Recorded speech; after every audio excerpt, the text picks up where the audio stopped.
is their new head coach. He took questions for, what, about 45 or so minutes. Wild. Pretty good. Anxious to hear what you saw and what you heard. But this was how GM Rob Pelinka began by explaining why the Lakers chose JJ Redick.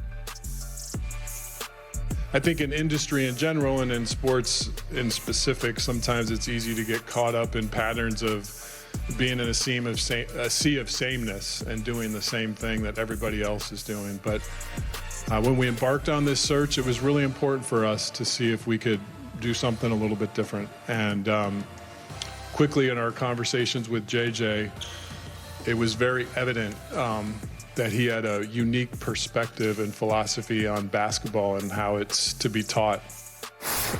Interesting. Okay, Rachel, your response to what Rob Pelinka launched this media session with. Yeah, I mean, look, I actually think Rob did a great job in this press conference. I don't always say that. I think JJ did a fantastic job in this press conference because, no shocker, the guy with the communications background won the press conference. If he didn't do well yesterday, that would have been a problem. As for the different stuff, I'm not sure that's the right word, because when you look at the Lakers' past 5 head coaches, let's say, Darvin Ham, Frank Vogel, Luke Walton, Byron Scott, Mike D'Antoni, those guys are all very different from each other. That's not a sea of sameness by any stretch. And by the way, there are lots of ways to do something different. If you're the Lakers in their coaching situation, you could, I don't know, keep a coach for more than 3 years. That's a different approach also. I think the word he used a little later was more accurate. He said modernize. And I think that is what he actually means, and I think that is what the Lakers need. Because modernize how? Well, so they haven't really had a coach that has embraced analytics the way JJ Redick made it clear he is going to embrace analytics. The quote he used yesterday was, he said, "I'm going to use math." So that's a reference, of course, to 3 is more than 2, the analytics war cry. And we just had a young coach, Joe Mazzulla, who is very analytics-focused, who just won an NBA title. So you can't say it's a mistake, per se. Obviously, it requires a blend of just looking at what's in front of you, but I think that that will be a more modern approach that JJ will use. And frankly, whatever happens with JJ Redick as a coach, what will really matter is the roster, and they need to take a more modernized view of the roster. They need to specifically seek out players who play the way JJ Redick wants to play. Meaning, they've got to get more shooters, which is, of course, what works around LeBron anyway. They have to up their scouting department. They have long had one of the most sparse, understaffed international and national scouting departments. That requires funding. That does require, yes. But Rob Pelinka made a good point in that same set of comments yesterday. He said, with the way the CBA is changing, the draft and developing your own players is more important than ever, because you just can't make those big trades that we've seen in the last year or two. Those won't be possible anymore. So if that's the case, he's got to modernize the scouting department. And I thought it was interesting that JJ Redick said he wasn't going to necessarily coach Summer League, which, by the way, would probably be pretty useful for him to do. But he said it's because he intends to be very busy with the free agency process and the draft process. So but he did say he would be involved in the Summer League? Yeah, he did. He did. But what was interesting to me about that answer is he made it clear he will be involved in that stuff too. So to me, this is a more modern approach to the Lakers coaching job. Different.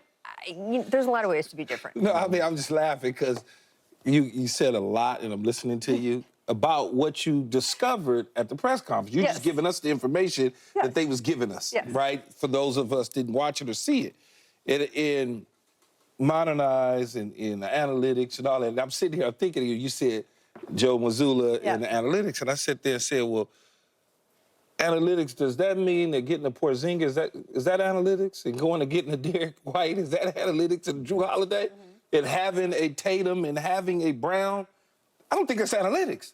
I think that you got some hell of a basketball players, though. But they shot a whole lot of threes. No, I understand that part. Yeah, I understand that part. But look, in the end, Rob Pelinka is doing what he needs to do as a general manager in terms of the press conference, right? All we do in sports is we look at the history. We look at the history. And history says that a first-time head coach with no coaching experience, they don't fare very well. I mean, that's what the history says. We can't run from that, whether it's analytics or not. He can modernize it all he wants. When you look at First of all, JJ Redick is the 13th head coach without coaching experience, any coaching experience at all since 1990. So it's not really a whole lot. It's just really not. But then when you look at the guys, they average about 2.5 years of coaching before they get fired. And you mentioned, hey, it'd be nice to keep a coach around longer than 3 years. Well, history shows 2.5.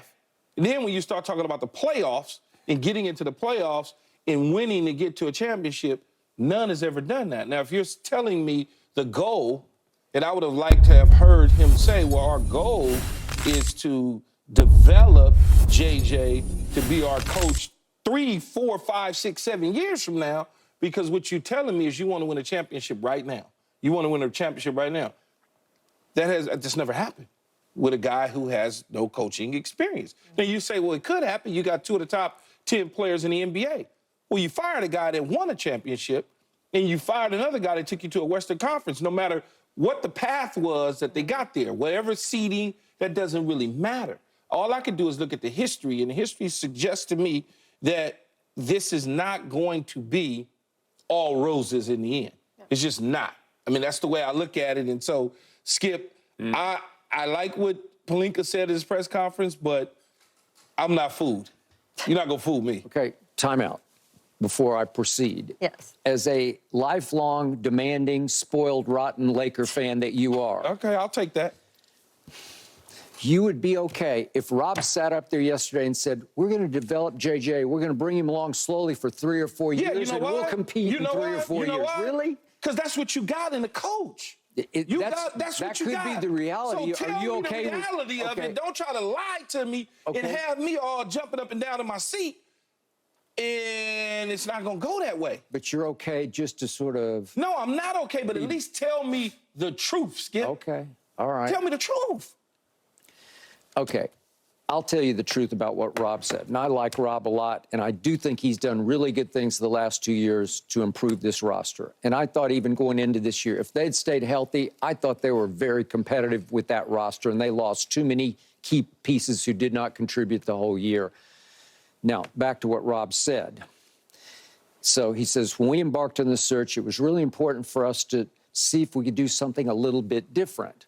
So Dave McMenamin reported that right off the bat, their goals were, let's go get Jason Kidd #1, Ty Lue #2, and JJ was somewhere in the mix down the list. Well, is Jason Kidd something a little bit different? No, it's something pretty great. It's proven, right? Is Ty Lue different? No, he's really good at what he does, and you're not going to get him. It was unrealistic to even have those two at the top of your wish list, right? And then we go around the horn, and we got James Borrego being interviewed twice, and we're doing with Sam Cassell's in the mix, and then I'm not sure who else of those A-list candidates were on there. And finally, all of a sudden, bolt out of the blue, it's Dan Hurley, and I still think they got taken for a ride by Dan, but that would have been something a little bit different. I'll give you that, and yet the history of college coaches coming to the NBA is not very good, right? No. It's no better than the first time. But at least he's coached head coaches at a high level. Yes, he has. So you could sell that a little more. You would be far more excited right now with Dan Hurley, which is why you said, break the bank, baby. Just go, right? Just do it. Yeah, whatever. And then you would have broken his bank in Connecticut because he would have gone home with the biggest offer. He said, they're offering me $18 million. Can you guys match? You know? Okay. So if you had told me, and I'm going to say this one last time, if they had fired Darvin Ham, which I did not think in the beginning they should have done, I thought he had done enough to keep his job. If they had fired him and had JJ waiting on the back burner, and within a day or maybe a couple of days, you introduce JJ and say, we've got something different here. We really believe in JJ in the way he wants to teach basketball. It's how it's to be taught, said Rob. Well, and now I'm even thinking, well, how would JJ know how to teach basketball? He's never taught it to anybody except the third, as you pointed out last week, the 3rd and 4th graders. And I guess they were pretty good, but I don't know if that translates to a soon-to-be 40-year-old in LeBron James. So it still feels like this was a default position. Well, we couldn't do that. We couldn't get him. And finally, we wound up with JJ. And I like JJ. And to your point, you better win that press conference because you were born to win that one, man. Right. You've been training for that one since you were in high school because you were a big star in high school and you talked to the media constantly.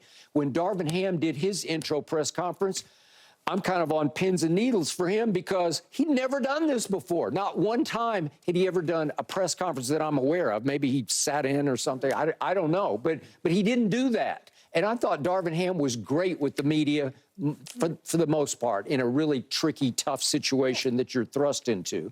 So JJ won the press conference because he's very glib, he's very bright, he's very witty, he was self-deprecating, he was prepared, maybe over-prepared, and it was beautiful to watch. And now it starts. Now real life starts, right? Because